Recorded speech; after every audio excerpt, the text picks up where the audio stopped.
Assalamualaikum warahmatullahi wabarakatuh. Bismillah. Alhamdulillah. Allahumma sholli ala Muhammad wa ala ali Muhammad. Berjumpa kembali bersama saya channel Al Husain. Kali ini saya akan membacakan sebuah buku lanjutan dari buku yang ditulis oleh Lothrop Stoddard yang berjudul Dunia Baru Islam. Memasuki bab ketiga, yaitu pengaruh barat, bagian ketiga, yaitu peristiwa dunia yang maha penting dalam sejarah seperempat abad yang akhir ini adalah bangunnya Asia dari tidurnya yang berabad-abad. Dalam tahun 1900, bangsa-bangsa Timur tidak lagi orang-orang bodoh yang fanatik, yang tidak tahu atau tak menghiraukan segala sesuatu di luar lingkungan sempit dari peradabannya yang usang dan membeku. Timur telah belajar dan ingin menerapkan apa yang telah dipelajarinya dari Barat. Harus dapat diketahui bahwa bangsa-bangsa ini dalam sejarahnya membuktikan bahwa mereka sanggup berbuat. Dan sekarang dengan nyata mereka menunjukkan hasrat yang sungguh-sungguh untuk kemajuan baru. Mereka haruslah diperlakukan berbeda dari cara yang selama ini. Dengan kata-kata lain, sikap yang lebih liberal terhadap pihak timur sudah menjadi suatu keharusan. Tetapi perubahan itu terjadi kebalikannya.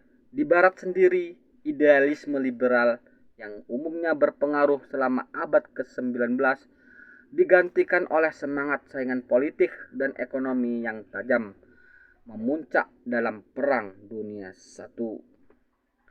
Tidak pernah Eropa begitu rakus kepada koloni-koloni, kepada pengaruh dunia, kepada konsensi dan pasaran yang dihasrati.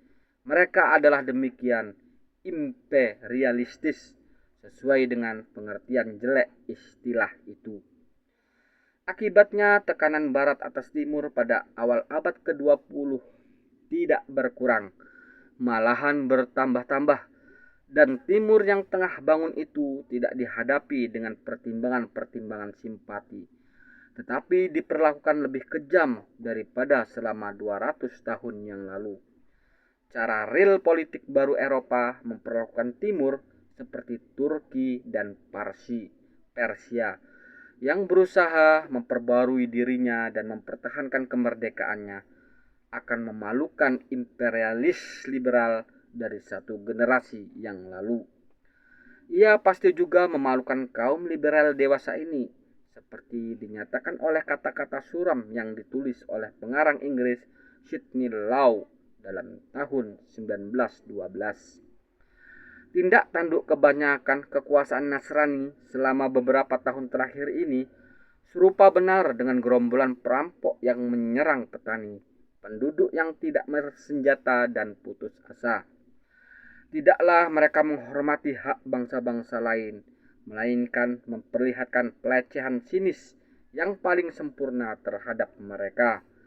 Mereka sesungguhnya menjalankan kaidah yang lemah, makanan yang kuat, dan melumpuhkan secara kasar semua pertimbangan etik dalam kekuatan bersenjata. Kekejaman mereka jauh melebihi tentara timur yang menang perang.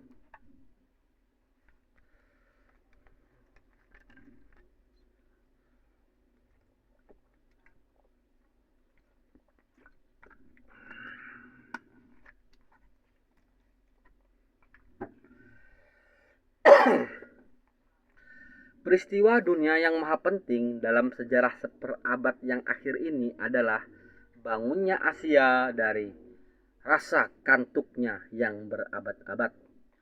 Timur sekonyong-konyong menjadi hidup kembali dan mencoba menyeburkan diri dengan hasrat ke dalam arus kemajuan barat. Jepang memulai usaha ini adalah sebuah keuntungan baginya. bahwa ia mulai waktu politik barat yang baru belum berkembang sepenuhnya. Sementara pandangan lama tentang hak bangsa-bangsa dan kesucian perjanjian masih berlaku. Ketika kurun baru dibuka oleh negarawan besar Jepang dalam abad ke-19, Eropa tidak merasa dipanggil untuk campur tangan. Kita memandang Renaissance Jepang dengan perhatian dan kekaguman dengan membiarkan rakyat Nippon menyelesaikan kesukaran-kesukaran mereka menurut keinginan mereka sendiri tanpa dirintangi. Manakala revolusi itu terjadi 30 tahun kemudian, sejarah agaknya akan menjadi lain. Jepang dikagetkan dari kerja kerasnya akan mendapatkan dirinya dikepung oleh kekuasaan-kekuasaan besar yang bersenjata, yang masing-masing menyorongkan tinjunya untuk mencekam apa yang bernilai untuk direbut. Negeri-negeri timur lainnya yang mencoba menyontohkan Jepang selama abad sekarang ini mengalami nasib jelek. Selama 10 tahun terakhir, gelombang materialisme murni dan pelecehan mutlak dari moralitas internasional meliputi kementerian-kementerian luar negeri Eropa. Ia melahirkan reaksi celaka terhadap berbagai bangsa timur yang berjuang mati-matian untuk perubahan sistem konstitusi. Mereka ini sedang berusaha untuk menjalankan saran-saran yang diberikan kepada mereka dalam beberapa generasi oleh penasehat-penasehat Nasrani yang ikhlas. Sekarang, manakala mereka menerima nasihat itu dengan hati terbuka dan menjalankannya, sekalipun menghadapi rintangan-rintangan berat melanjutkan terus gerak pembaharuan, orang akan menduga bahwa usaha-usahanya itu tentu diperhatikan dengan penuh simpati oleh pemerintahan barat. Dan sekalipun mereka ini tidak memberikan bantuan langsung, paling kurang mereka akan membiarkan percobaan yang baik itu.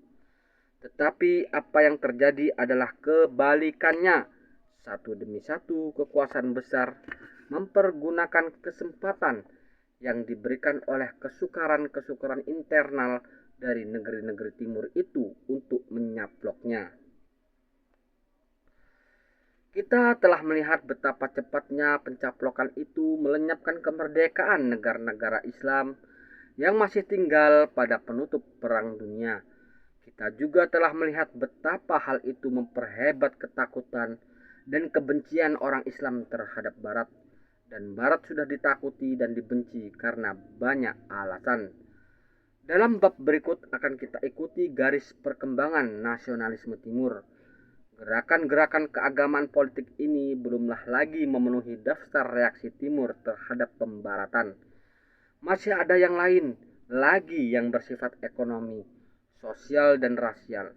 Dengan menyadari sifat yang kompleks dari reaksi Timur terhadap pembaratan, marilah kita analisa dengan pendek beragam unsur masalah itu. Perasaan anti-Barat menjadi surut di beberapa negeri dan meningkat di negeri-negeri lain selama 100 tahun yang akhir ini. Segala yang berbau Barat sudah tentu dibenci oleh orang-orang reaksioner dan fanatik.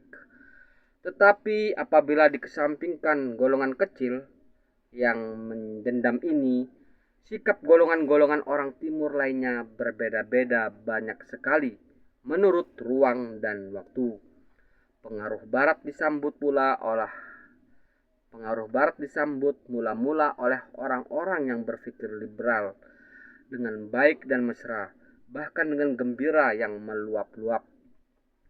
Dalam bab pembukaan telah kita lihat betapa reformer-reformer liberal menyambut konsep dan kemajuan Barat dengan tangan terbuka dan menjadikannya salah satu dasar dari reformasi keagamaan yang ditujunya. Dan golongan liberal memperlihatkan sikap yang sama dalam hal-hal mengenai duniawi. Negarawan-negarawan Turki selama 3/4 abad ke-19 melakukan usaha sungguh-sungguh untuk mengubah bentuk negara Utsmaniyah. Demikian pula di bagian-bagian lain dunia Islam. Suatu contoh yang menarik adalah usaha yang dilakukan oleh Jenderal Khairuddin untuk memodernkan Tunisia. Orang ini lahir di Cirkas, memperoleh kepercayaan majikannya, Bey, yang mengangkatnya menjadi wazir. Dalam tahun 1860, ia mengelilingi Eropa dan kembali membawa kesan yang mendalam dari peradabannya. Yakin akan kelebihan Eropa yang tak sebanding, ia berhasrat penuhnya untuk menanamkan ide-ide dan metode-metode Barat ke Tunisia. Ini bisa saja menurut kepercayaannya, dan hasil demikian pikirnya akan membawa kepada pembaharuan Tunisia yang cepat. Khairuddin tidak sedikit pun membenci Barat. Ia hanya menyadari benar-benar bahaya penaklukan cepat dunia Islam oleh Barat, manakala orang Islam tidak cepat memperbaiki negerinya. Dari itu ia berhasrat yang sesuai seluruhnya dengan perasaan cinta tanah air untuk mendorong negerinya kepada kemajuan, sehingga ia sanggup berdiri sendiri dan mempertahankan kemerdekaannya. Demikian terpesona Bey oleh laporan Khairuddin, sehingga ia memberikan keleluasaan kepadanya untuk melaksanakan usaha reformasinya. Dalam waktu yang pendek, Khairuddin memperlihatkan banyak aktivitas, sekalipun ia mendapat perlawanan keras dari pejabat-pejabat reaksioner. Tidak lama setelah itu, pekerjaannya terhenti karena ia wafat mendadak. Tunisia yang masih tetap belum modern jatuh ke bawah kekuasaan Prancis 20 tahun kemudian.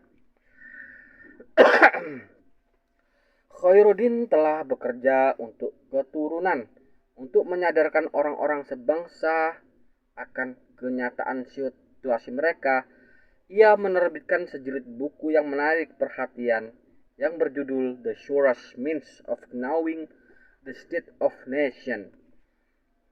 Buku ini memberikan pengaruh yang mendalam baik kepada golongan liberal maupun nasionalis di seluruh Timur Dekat, khususnya di Afrika Utara, di mana ia menjadi Injil nasionalisme Tunisia dan Aljazair. Dalam bukunya itu, Khairuddin memperlihatkan kepada orang-orang yang seagama akan keperluan mengakhiri sikap khidmat terhadap masa silam serta masa bodoh terhadap segala sesuatu dan tidak mau menghiraukan apa yang terjadi di dunia luar. Kemakmuran Eropa dewasa ini, katanya, bukanlah disebabkan oleh keadaan alam yang menguntungkan atau oleh agama, tapi oleh kemajuan-kemajuan kebudayaan dan ilmu yang memudahkan beredarnya kekayaan dan eksploitasi kekayaan alam dengan jalan serba tetap memajukan perlindungan bagi pertanian, industri, dan perniagaannya. Semuanya itu adalah konsekuensi yang wajar dari keadilan dan kemerdekaan, dua hal yang bagi orang-orang Eropa menjadi sifatnya yang kedua. Selama berabad-abad yang lalu, dunia Islam berada dalam kemajuan besar, karena waktu itu ia merdeka dan terbuka bagi kemajuan. Ia jatuh oleh kefanatikan dan kebodohan, tetapi ia dapat dihidupkan kembali dengan membangkitkan semangat lamanya. Saya sengaja mengambil orang Tunisia Khairuddin sebagai misal dan tidak contoh-contoh Turki yang lebih terkenal, sebab ia melukiskan pembukaan diri yang umum dari muslim liberal terhadap ide-ide barat dan bebasnya mereka dari perasaan anti barat. Tetapi beberapa waktu sesudah itu, banyak dari kaum liberal yang dahulu itu menjadi kecewa pada barat karena berbagai sebab, terutama karena agresi Eropa. Mereka menjadi musuh besar barat, membenci semangat sesungguhnya dari peradaban barat. Demikianlah kisah dari yang ditulis oleh Lothrop Stoddard bab ketiga. Semoga kita bisa mengambil pelajaran dan bisa menjadikannya bahan referensi untuk pengetahuan. Subhanakallahumma wa bihamdika asyhadu alla ilaha illa anta astaghfiruka wa atubu ilaik. Assalamualaikum warahmatullahi wabarakatuh.